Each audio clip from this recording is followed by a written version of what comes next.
0. Bonjour les amis. Bonjour.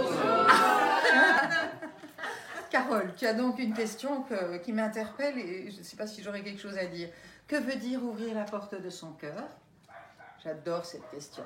Elle vous parle?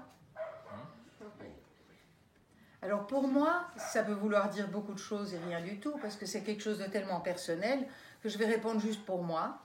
Pour moi, ouvrir la porte de mon cœur, ça passe par est-ce que je veux avoir raison ou est-ce que je veux être heureuse?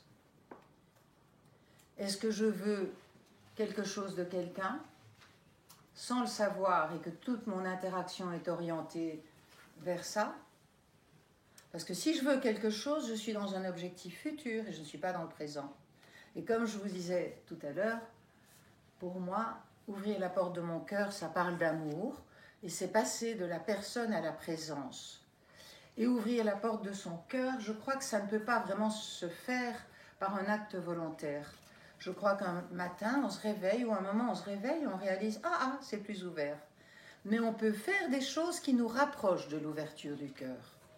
Par exemple, la CNV, dans laquelle je tente d'être en empathie, quand j'ai envie plutôt de dire à quelqu'un « tu ne m'as jamais écouté, tu n'es jamais satisfaite, etc. » et que j'ouvre mon cœur assez pour lui dire « est-ce que tu te sens en colère parce que tu aurais besoin d'être prise en compte pour telle ou telle chose ?» Ça n'a rien à voir avec être d'accord avec la personne. Mais donc là, c'est déjà la démarche quand j'ai envie d'attaquer quelqu'un, d'ouvrir la porte de mon cœur, une façon.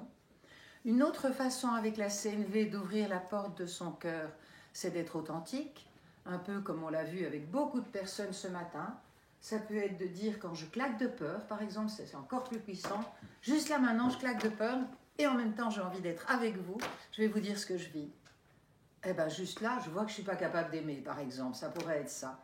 Et vous sentez la tendresse et la douceur qu'il y a dans juste dire ce qui est.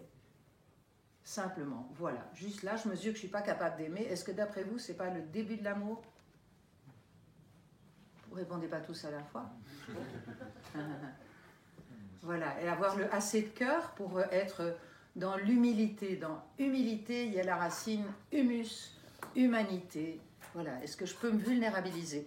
Donc, le cœur, une troisième version du cœur pour moi, c'est la gratitude. Ça veut dire, est-ce que je peux repérer tous les petits signes, tout ce que les personnes font chaque jour les unes pour les autres et les nommer avec la grâce des 3 étapes que j'avais écrites ici au tableau.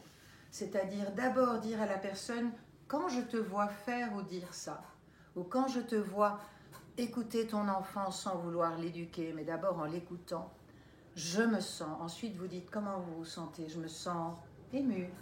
Et puis, vous ressentez comment vous vous sentez. Je me sens émerveillée. Je me sens admirative. Ah, et vous ressentez ça. C'est ça qui passe, c'est ce qu'on ressent. C'est ça le cœur. Mais plus vous ressentez des choses de l'émotionnel, plus vous allez rentrer dans le cœur, en tout cas le cœur émotionnel, peut-être pas tout de suite dans le spirituel. Ne me demandez pas ce que c'est que le cœur spirituel, ça fera l'objet d'autre chose. Et donc après ça, vous pouvez dire vos besoins assouvis, mes besoins de croire qu'il y a des parents qui ont vraiment à cœur de laisser l'enfant exister pleinement, par exemple. Ça, c'est aussi pour moi une façon de montrer mon cœur et d'ouvrir mon cœur. Par ailleurs, tout ce que je peux dire de ce que je perçois du cœur spirituel, c'est que le cœur spirituel est un résultat d'autre chose. Il est le résultat de comment je peux cultiver ma présence à ce qui est en moi et à l'extérieur, quoi que ce soit. Est-ce que je peux être dans l'harmonie, la fluidité avec ce qui est? Est-ce que je peux, dans mon être ou mon cœur, dire oui à ce qui est, même si ça ne me plaît pas, et mesurer aussi que ça ne me plaît pas et que je peux dire oui à la part de moi à qui ça ne plaît pas. Voilà, je crois que je vous ai dit déjà pas mal de petites choses. Au revoir les amis.